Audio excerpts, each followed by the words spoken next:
पंछी नदियाँ पवन के झोंके,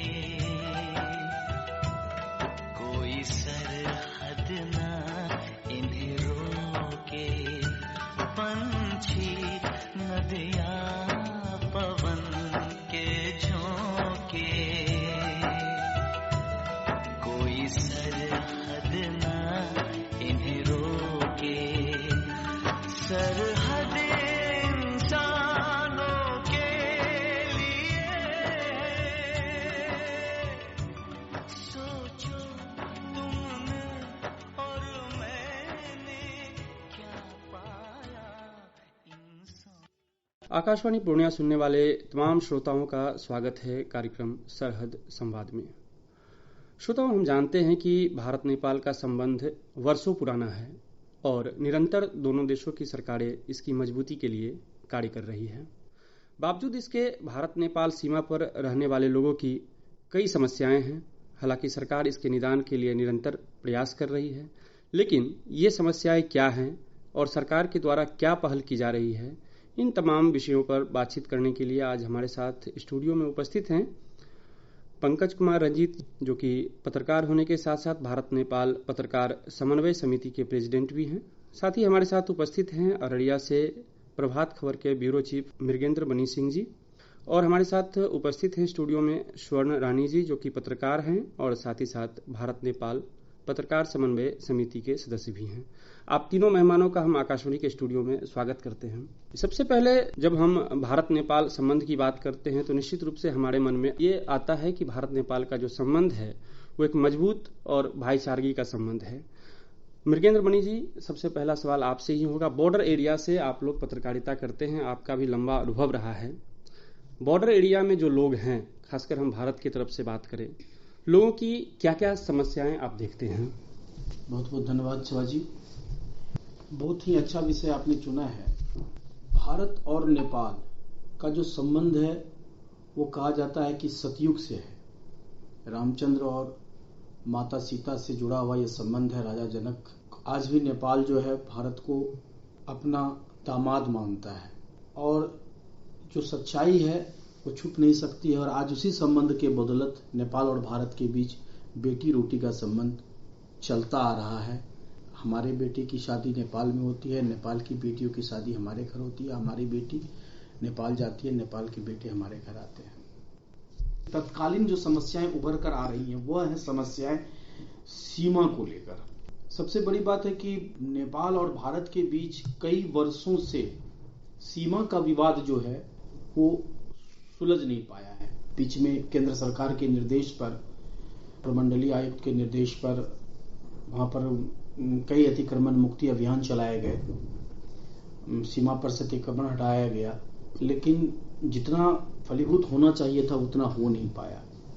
अब देखिए, जो लोग वहां वर्षों से रह रहे हैं, अब उनका कहना है कि हम अब जाएं तो जाएं कहां, हमारे पास तो रहने का जगह नहीं है। और जोगबनी में हाल ही में जो अतिक्रमण चला था, एक बूढ़ी महिला जो अंधी थी, अब उसके पास ये प्रॉब्लम आ गया था कि कोई नहीं था उसके पास, वो कहां जाए, कहां रहे। सरकार को सोचना होगा कि हम जो अतिक्रमण हटा रहे हैं उसके लिए पहले हम जमीन की व्यवस्था कर दें, भूखंड की व्यवस्था कर दें, जिससे भूमिहीन परिवारों को जमीन मिल सके। हाँ, अगर वो नेपाली मूल के हैं तो उसकी व्यवस्था नेपाल सरकार करेगी, उसे भारत सरकार को करने की आवश्यकता नहीं है। लेकिन अगर वो भारतीय मूल के हैं, भारत में हमारे राष्ट्रीयता को प्राप्त कर चुके हैं, तो उनकी व्यवस्था होनी चाहिए। पहली समस्या तो ये अतिक्रमण की समस्या तभी मुक्त हो पाएगी। दूसरी एक समस्या, बड़ी समस्या है कि अब भी जो तत्काल नेपाल सरकार ने कुछ नए नियम ला दिए हैं, और ये सिर्फ जोगबनी अंतर्राष्ट्रीय सीमा के लिए नहीं है, जोगबनी अंतर्राष्ट्रीय सीमा पर अब जाके इम्प्लीमेंट किया गया है। इससे पहले आपको कुआरी, बतनाहा, सिकटी, जो अन्य सीमाएं, जो अररिया और नेपाल से सटी 107 किलोमीटर की जो सीमाएं हैं, उनमें आपको कुआरी में सबसे पहला नियम लागू किया गया कि 100 रुपये के सामान के अंदर तक आपको फ्री जाने दिया जाएगा, उसके बाद का आपको कर लगेगा। तो जो मतलब क्या कहते हैं, टैक्स सीमाएं थी, जो अंतर्राष्ट्रीय सीमाएं तो है, लेकिन उनको हम अंतर्राष्ट्रीय दर्जा नहीं दे रहे हैं। वहां से हमारा आना जाना प्रॉपरली है, हम उसके लिए भंसार या सुविधा की आवश्यकता हमें नहीं पड़ती है। तो यहां जब अचानक से वो लागू किए तो ये सच है कि नेपाल का बॉर्डर इलाका जो है या इंडिया का जो बॉर्डर इलाका है, भारत के मानचित्र को अगर गौर से देखें तो भारत के मानचित्र में उत्तर में कुआरी बाजार ही दिखता है जोगबनी के बाद। तो आप देखिएगा कि वहां पर क्या है कि अगर मतलब उस नेपाल के रेडियस में 2-3 किलोमीटर आप चले जाइए अंदर या भारत 2-3 किलोमीटर चले जाइए तो नजदीक में कोई बाजार नहीं है। अगर कुआरी के बाजार में लेटी, जैसे करसिया से पहले जितने भी गांव आते हैं, ललिया, पेटा आदि जो भी गांव आते हैं, तो उनके लिए बाजार कुआरी है, वो आज का बाजार नहीं है।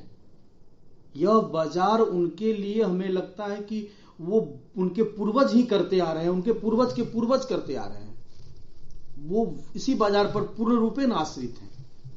अब अचानक से आप कर रहे हो कि नहीं भैया आपको जाने नहीं देंगे। आप देखिएगा कि बॉर्डर इलाके में ललिया, पैठा या जो भी रेडियस है 3 से 4 किलोमीटर के अंदर में काफी बहु बेटियां बिहाई गई हैं। अब कोई गया भैया बेटी के यहां जा रहे हैं तो विराटनगर से जाकर वो फल खरीद के नहीं जाएगा, वो प्रयास करेगा कि हम कुआरी में ही बाजार सामान ले लेंगे। तो कुआरी से निकला, 2 किलो सेब लिया, बिस्किट लिया, दालमोट लिया, 2 किलो चूरा ले लिया, बेटी के यहां जा रहे हैं भाई 2 किलो चूरा ले लेते हैं, 2 किलो आम लिया और चल दिया। भैया बॉर्डर पर गए तो आप उसे नेपाल सरकार ने या नेपाल सरकार के जो सशस्त्र सीमा बल हैं उन्होंने उन्हें रोक लिया कि भैया ये जो आप 200 रुपया का सामान ले जा रहे हो इस पर तुमको 300 रुपया का टैक्स लग जाएगा। तो निस्संदेह आप सोच सकते हैं कि कितने बड़े संबंध पर कितना बड़ा आघात ये नियम करेगा। जो बेटी रोटी का संबंध हमारे रामचंद्र जी से, हमारी सीता माता के समय से चला आ रहा है, क्या यह नियम भारत और नेपाल के बीच संबंधों की प्रगाढ़ता को मजबूत कर पाएगा? तो ये तो अभी सबसे बड़ी समस्या है। हमें लगता है कि अभी की वर्तमान परिदृश्य की ये बड़ी समस्या है और भारत और नेपाल के बीच जो मित्रता की बात कही जाती है उसमें कहीं ना कहीं यह खटास पैदा करता दिख रहा है। जी बिल्कुल, आपने जो 2 महत्वपूर्ण समस्याएं अभी गिनाई है, एक अतिक्रमण को लेकर और एक भंसार जो लगाया जा रहा है नेपाल की तरफ से। पंकज जी, इसी विषय पर मैं आपसे भी सवाल पूछूंगा। अतिक्रमण की जो समस्या है इससे कहीं ना कहीं अपराध भी बढ़ता है। जब आप नो मैंस लैंड में घर बनाते हैं, निर्माण करते हैं जो कि अवैध है, इससे अपराध बढ़ता है। तो सरकार का प्रयास है कि इसे मुक्त कराया जाए। अगर हम अपराध की दृष्टिकोण से भारत नेपाल सीमा को देखें तो किस किस तरह के अपराध आप देखते हैं और सरकार कितना इस पर नियंत्रण कर पा रही है?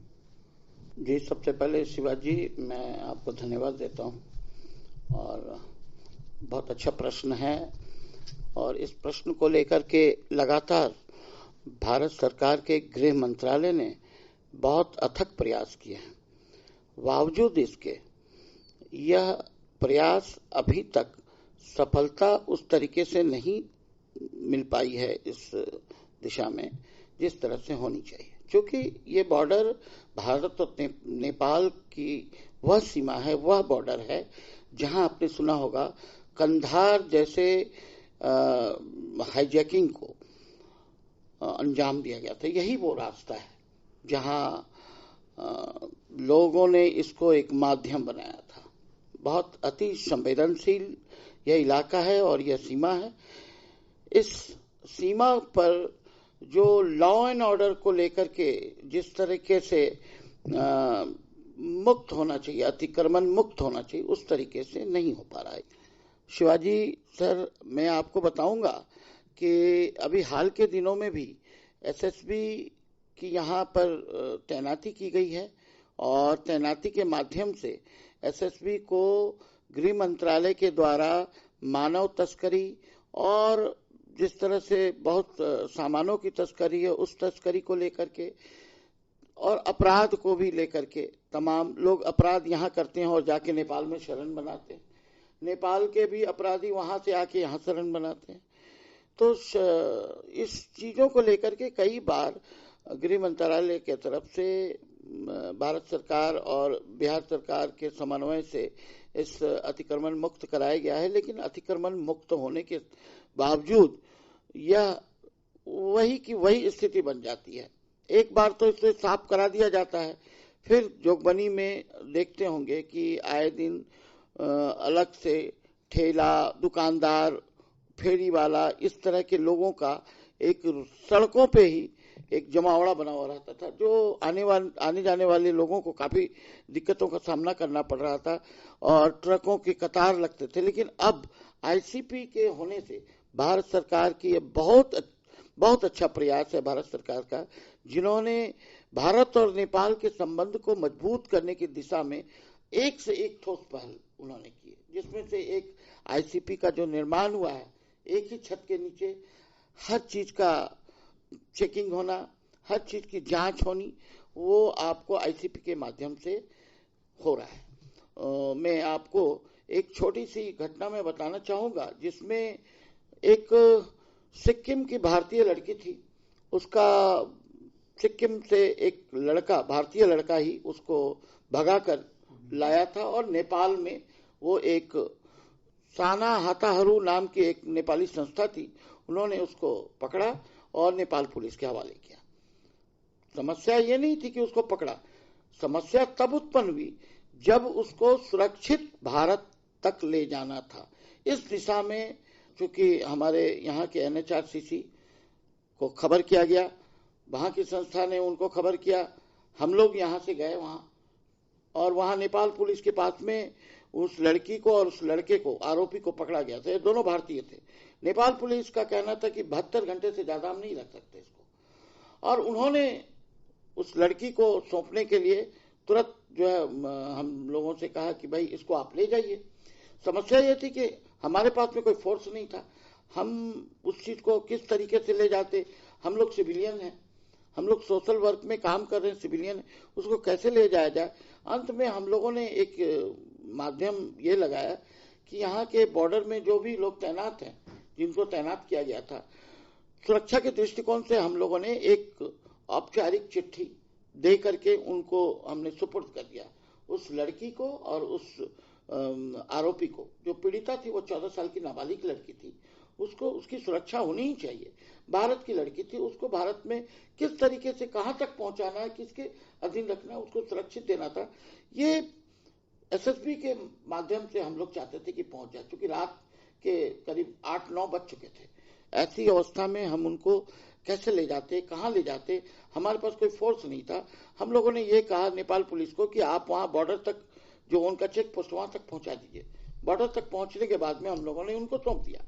लेकिन एसएसबी के कमांडेंट ने उस लड़की को रखने से और उस आरोपी को रखने से इनकार कर दिया।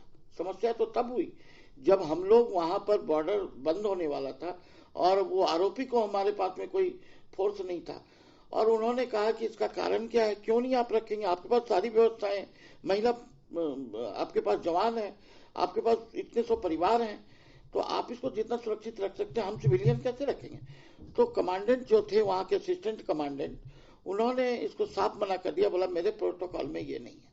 हमारे प्रोटोकॉल में कि जब नेपाल की एपीएफ आर्मड पुलिस फोर्स जब तक हमें नहीं देती है, हम किन्हीं से भी इन आरोपी को या लड़की को नहीं ले सकते।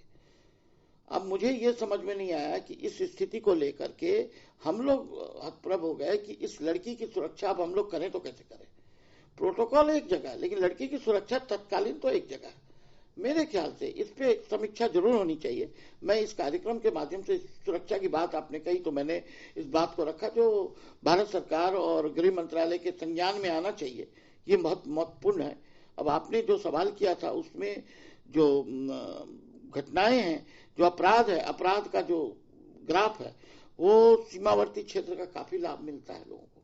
ये जो पैसे का जो अभी रुपया का मूल्य जो घटा है और नेपाल में भारत के पैसे को नहीं लिया जा रहा है, इसके पीछे मैं एक और शब्द कहूंगा। इसमें जो कारण है वो नेपाल के उद्योगपति चाहते हैं कि वो सामान जो है हमारे माध्यम से लिया जाए। लोगों को बॉर्डर पर भारत नेपाल के संबंध को लेकर के बॉर्डर पर सस्ते में मिल जाता था, जिस पर इन लोगों ने अंकुश लगा दिया राजनीतिक कारणों से, वहां के उद्योगपतियों की वजह से, जो भारत और नेपाल के संबंध को मजबूत नहीं करेगा, कमजोर करेगा। ये बहुत अति आवश्यक है और मैं चाहूंगा कि इसमें फिर से एक बार समीक्षा होनी चाहिए। भारत को और नेपाल को मिल करके समन्वय स्थापित करना चाहिए। जब हम लोग तस्करी की, मानव तस्करी की बात करते हैं तो खासकर बच्चों की तस्करी, अभी हाल में भी मैंने पढ़ा था, महाराष्ट्र से बच्चे लाए गए थे वापस, तो बच्चों की तस्करी काफी होती है। नेपाल से अगर हम बात करें तो महिलाओं की तस्करी काफी होती है। तो क्या आप कारण मानते हैं और क्या इसके उपाय किए जा सकते हैं? बहुत बहुत धन्यवाद आपका। देखिए, अगर बच्चों की तस्करी की बात की जाए और महिलाओं की, तो सबसे बड़ी बात यहाँ पे आती है जो देश में बेरोजगारी है, और दूसरी बात है कि जो महिलाओं में शिक्षा की कमी है और जो पैसे का अभाव है। इस वजह से महिलाएं क्या होती है कि पैसों को लेके बिचौलियों के भी या फिर कहिए कि उस तरह के जो लोग, जो संगठन है साठगांठ करते हैं इस तरह के बाहर ले जाने के लिए महिलाओं को, उसके प्रलोभन में आ जाती हैं। वो उन्हें कुछ अच्छा काम दिलाने के लिए, रोजगार दिलाने के नाम पे वो उन्हें ऐसा कुछ दिखाते हैं, सपना दिखाते हैं कि आपको वहां पे बहुत अच्छा काम मिलेगा, लेकिन उन्हें वो सच्चाई से अनभिज्ञ रहते हैं कि उन्हें क्या होने वाला है उनके साथ में। और रहा बच्चों की बात, तो बच्चे देखिए अबोध होते हैं। हमारे यहाँ भारत में तो बच्चों से काम कराना, लेबर जो है, बाल श्रम प्रतिबंध है, लेकिन दबे छुपे इस पे रोक नहीं है। दबे छुपे इसको लेके कुछ न कुछ सक्रियता होती रहती है। लोग इसको लेके भी, क्योंकि बच्चे अबोध होते हैं, उन्हें कहीं भी ले जाना, उनसे काम करवाना आसान होता है, तो बच्चे इस संगठन के चक्कर में जल्दी आते हैं। और इस तरह के संगठन में क्या होता है, जो बहुत सारे बच्चे जो स्कूल जाने वाले होते हैं या फिर जो घर बार से बहुत ज्यादा गरीब होते हैं, वो बच्चे प्रलोभन में आते हैं, या फिर कहिए कि उन्हें उनके घर वालों को जो होते हैं वो संगठन वाले होते हैं, वो उनको प्रलोभन देते हैं कि आपके बच्चे से अच्छे से काम लिया जाएगा, उसके बदले में आपको पैसे दिए जाएंगे। और इस तरह के सपने दिखा के वो बच्चों को सीमा पार से ले जाते हैं दूसरे देशों में, लेकिन जो उनसे वो जो काम कहा जाता है वो काम नहीं लिया जाता, कुछ और ही काम लिया जाता है, उनको अपराध में ढकेल दिया जाता है। तो इस पे सरकार को रोक लगाना पड़ेगा, क्योंकि देखिए जमीनी स्तर पे जो महिलाएं हैं, बच्चे हैं, अगर मान लीजिए एक बार उस तरह के गिरोह में फंस जाते हैं तो वो खुद से कुछ नहीं कर सकते, वो असहाय हो जाते हैं। ऐसे में वो चाहते हैं कि कोई हमारी मदद करे। तो ऐसे में मान लीजिए कि इस तरह की अगर खबर आती है, इस तरह की जानकारी मिलती है, तो या फिर आप भारत की बात कीजिए या फिर नेपाल की, दोनों जगह पे सरकार को, पुलिस को इस तरह से सक्रिय होना पड़ेगा कि इस तरह के जो भी हालात आते हैं इस तरह के, तो उसको तुरंत नियंत्रित किया जाए, वहीं पे उसको रोका जाए।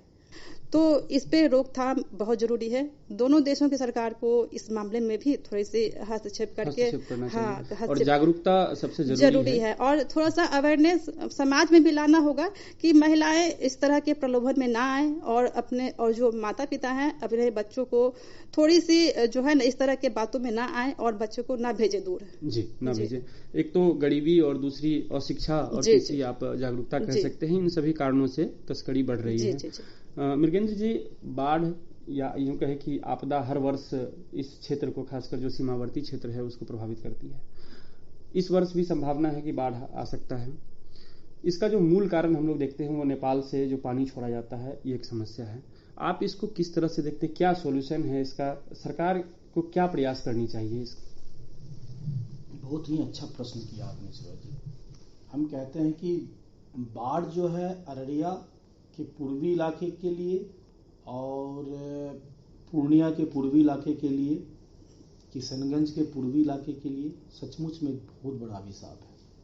और इसका एक बड़ा कारण है कि नेपाल से जो नदियां आती हैं, नेपाल में पहाड़ी क्षेत्र में काफ़ी बारिश होती है और उनसे जो नदियां लिंक हैं, हमारे यहाँ की जो नदियों से लिंक है, वहाँ फिर वो बड़ा विस्तृत रूप ले लेती हैं। हालांकि बाढ़ अभी तत्कालीन ये समस्या नहीं है, बहुत पुरानी समस्या रही है, लेकिन पहले जो इफेक्ट था उससे ज़्यादा इफेक्ट अब बढ़ा है। आपको अभी एक चरण में आपको हमारे अररिया जिले में सिकटी प्रखंड पड़ता है। सिकटी प्रखंड में वहाँ एक नूना नदी बहती है। अभी तो नूना और बकरा में अभी पहले चरण का बाढ़ आ चुका है। पहले चरण में काफी लोग प्रभावित हो गए हैं, कई 100 परिवार प्रभावित हुए, कई घरों को खाली करना पड़ा। मतलब एक चरण का बाढ़ वहां आ चुका है। अब नेक्स्ट फिर कब आता है कि मतलब पानी पहाड़ में बरसेगा तो आना ही होगा। हमको करना क्या होगा कि केंद्र सरकार ने 2-3 नई योजनाओं पर काम किया था। जैसे कोसी मेची नदी जोड़ योजना थी, काफी उस पर चर्चा होती थी। हमारे स्थानीय सांसद हैं प्रदीप कुमार सिंह, उन्होंने हमें बताया भी था, इस पर चर्चा भी हमसे काफी हुई थी, हमने कई बार खबर भी छापा था, लेकिन बोला था कि सर्वे उसका हो चुका है, जल्द ही काम शुरू होगा। ऐसा तो कुछ अभी तक नहीं दिखा है। एक आपको हमारे पूर्व केंद्रीय मंत्री जनाब तस्लीमुद्दीन साहब, अलहाज तस्लीमुद्दीन साहब, उन्होंने भी एक योजना दी थी, मतलब नदियों को जोड़ने को लेकर। ये सच है कि छोटी छोटी नदियों को जोड़कर उसके अंदर की गाद की सफाई करके, नदी की गहराई की सफाई करके, और नदी के बीच में आने वाले जो वर्तमान परिदृश्य में कुछ अवरोधक आ गए हैं, किसी ने घर बना लिया है, किसी ने कुछ कर लिया है, जो नदियों के पुराने रास्ते थे, नदियां हर वर्ष अपना स्थान बदलती रहती हैं। खास करके तो नूना में तो जबरदस्त बदलाव आया है। नूना ने हमें लगता है कि 2 साल के दरमियान में 3 से 4 बार अपने रूट को परिवर्तित कर दिया है। तो पहले जब कुछ सदियों पहले जहां से बहती थी वहां से बहना शुरू हो गया। तो जब तक हम नदियों की धारा की सफाई नहीं करेंगे, मतलब गाद नहीं निकालेंगे और नदियों को नदियों से जोड़कर विस्तृत नहीं करेंगे, तो इस समस्या का समाधान नहीं होगा। प्रतिवर्ष अरबों रुपये केंद्र की हो या राज्य की हो जाती हैं, सड़कें बनती हैं, पुल बनती हैं, कलवर्ट बनते हैं, सभी बह जाते हैं, सभी ध्वस्त हो जाते हैं। बाद में मोटरेबल करने के नाम पर, पुनर्निर्माण करने के नाम पर लाखों करोड़ों खर्च होते हैं, उसमें लाखों करोड़ों की लूट भी होती है। दूसरा बड़ा बात है, इससे इतर वैसे परिवार जो तिनका जोड़कर घर बनाते हैं, तिनका जोड़ के फसल लगाते हैं। आपको बता देता हूं कि अभी धान की रोपाई हो चुकी है सिकटी और अररिया के पूर्वी इलाकों में, लेकिन पहले चरण में जो बाढ़ आया है उसने धान के पौधों को गला दिया है। और आप सोच सकते हैं कि अभी खेती इतनी महंगी हो चुकी है और वैसे किसान जो खेती करते हैं और उनकी खेत बर्बाद हो चुकी है, फिर से खेत में कादो करेंगे, फिर धान का बिचड़ा कहां से लाएंगे? कहां मिलेगा अब धान का बिचड़ा? सारे बिचड़े तो लग चुके हैं। तो समझ लीजिए कि आने वाले समय में उसका परिवार क्या खाएगा, ये एक बहुत बड़े चिंतन की विषय है। बार पर सोचने की जरूरत नहीं है, समीक्षा की जरूरत नहीं है, अब करने की जरूरत है। और एक अच्छे नीति निर्धारण मूल्यों के साथ उस पर काम करने की प्रबल आवश्यकता है। मैं तो चाहूंगा, सरकार से मेरी गुजारिश होगी कि लाखों करोड़ों अरबों लूट रहे हैं लोग, बर्बाद हो रहे हैं, एक बार इस पर विस्तृत और सही निर्णय लेने की आवश्यकता है। जी धन्यवाद। जी, आपने बहुत ही विस्तार से समझाया कि क्या समस्या है बाढ़ को लेकर और क्या सरकार को करनी चाहिए। और निश्चित रूप से सरकार को इस तरफ पहल करनी चाहिए और कर भी रही है। सरकार प्रयास कर रही है कि इस आपदा से जल्दी इस क्षेत्र को मुक्ति मिल जाए। पंकज जी, खुली सीमा है हमारा भारत और नेपाल के बीच, जो बॉर्डर है ओपन है, कई तरह की समस्याएं आती है। बिहार में हम एक तरफ देखते हैं शराबबंदी है, यहाँ पीना मना है, बेचना मना है। लेकिन अगर हम नशा की बात करें तो बॉर्डर एरिया के जो लोग होते हैं वो कहीं ना कहीं सिर्फ शराब ही नहीं, अन्य तरह के नशा का भी आदी हो जाते हैं। तो प्रशासन को क्या कुछ पहल करनी चाहिए और क्या कुछ मामले इस तरह के आए हैं आपके संज्ञान में? ये बहुत संवेदनशील प्रश्न है और मैं अपने पत्रकारिता के क्षेत्र में, अपने इस काल में, मैंने सबसे ज्यादा नशावृत्ति को लेकर बच्चों में ज्यादा पाया है, जो आज के समय में सबसे चिंतनीय विषय है। आज बच्चे इस नशा का जो शिकार हो रहे हैं, उसके बहुत तरह तरह के रास्ते उन्होंने चुना है। उनका जो माध्यम है वो आप सुन के हतप्रभ हो जाएंगे शिवाजी। वो किस प्रकार से, कहां से वो लाते हैं, वो बच्चों में किस तरीके से, किसने वो ये इस तरीके का जो है नशावृत्ति का माध्यम बनाया है, ये हमारे समझ से परे है।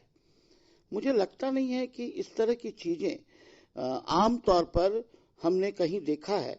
लेकिन मैंने उन बच्चों को देखा है, छोटे छोटे बच्चों को, जिनके ऊपर, जिनके माँ बाप, जिनके लोग गरीब हैं, उनके पास में खाने का ठिकाना नहीं है, वो खुद मजदूरी करते हैं और उनके बच्चे जो है ज्यों त्यों कहीं खेल रहे हो, कुछ कर रहे हो, तो उनको इस क्षेत्र में जो अपराध जिस तरीके से बढ़ा है, जो अपराधी तत्व के लोग हैं, उन लोगों ने इस बच्चों को सबसे बड़ा माध्यम बनाया है।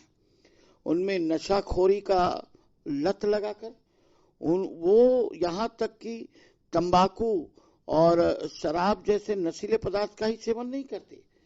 आपको सुन के आश्चर्य होगा, वो जो सुलेसन होता है और तरह तरह की इस तरह के चीज जो आपको बाम होता है, जो पेन किलर बाम, उसको ब्रेड में लगा के खाते हैं। वो जो सुलेसन होता है उसको पन्नी और उसमें जो है प्लास्टिक में सूंघते हैं। ऐसे करते हुए बच्चों को हमने देखा है और कई बार इन लोगों को हम यहाँ के प्रशासनिक स्तर पर हमारी खबरें भी बनी हैं और हमने प्रशासन के लोगों को आगाह भी किया है। बावजूद उन लोगों का जो जैसा प्रयास होना चाहिए उस तरह का प्रयास नहीं हो पाता है, क्योंकि उनका भी कहना स्वाभाविक है। इसमें अवेयरनेस जो है सामाजिक तौर पर भी लोगों का होना चाहिए, जो आज के समय में नहीं है।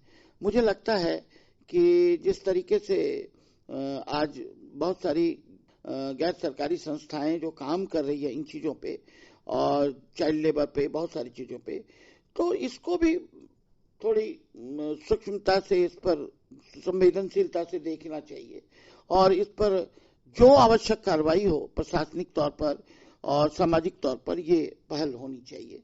यहाँ के जो प्रशासन है, जिला प्रशासन है, उनको इस संदर्भ में समय टाइम टू टाइम जो है अवेयरनेस के लिए इन बच्चों को कैसे वहां से मुक्त करा जाए। खास करके सीमावर्ती क्षेत्र में आपको पता होगा कि जोगबनी और फारबिसगंज के इलाके में जो बहुत सारा एरिया है, जोगबनी में जैसे टिकुलिया बस्ती और सब जो आसपास में जो लोग हैं, वहां के बच्चे शाम होते ही इस नशे के लत में वो लग जाते हैं। दोपहर में किसी पेड़ के नीचे कहीं छिप के झाड़ी में करते हैं।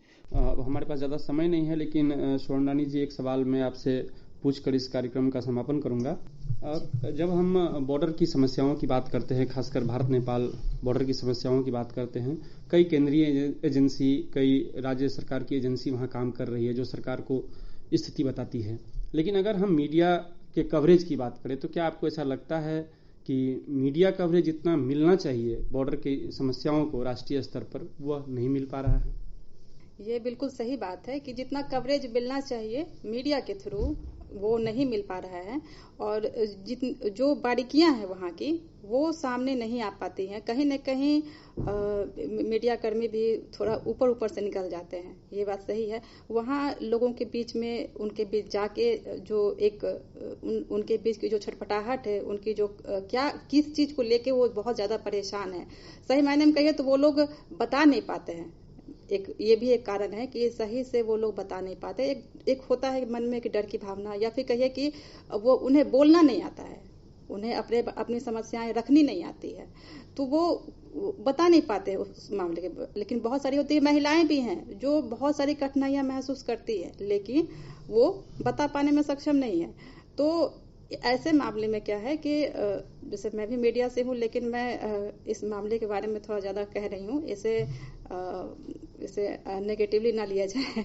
और देखिए क्या है कि मीडिया कर्मी वहां जाते हैं तो उन्हें एक टारगेट दिया जाता है कि हाँ इस तरह की चीजें आप लेके आइए, और उस तरह की चीजें ही लाते हैं। ठीक है, अगर निष्पक्ष रूप से अगर देखा जाए तो बहुत सारी ऐसी चीजें वहां देखने को मिलेंगी जो कि सामने आना चाहिए। जी, कमी है और निश्चित रूप से मीडिया की भी एक महत्वपूर्ण भूमिका होती है कि समस्याओं को समाज के सामने, देश के सामने, सरकार के सामने वो लाए। तो सबको सजग होना होगा, जागरूक होना होगा ताकि ये समस्याएं समाप्त हो सके, और सरकार तो प्रयास कर ही रही है। आप तीनों मेहमान आकाशवाणी के स्टूडियो में आए और भारत नेपाल संबंध पर बातचीत किया, इसके लिए बहुत बहुत धन्यवाद। बहुत बहुत धन्यवाद आपका। बहुत बहुत धन्यवाद आपका शिवाजी जी।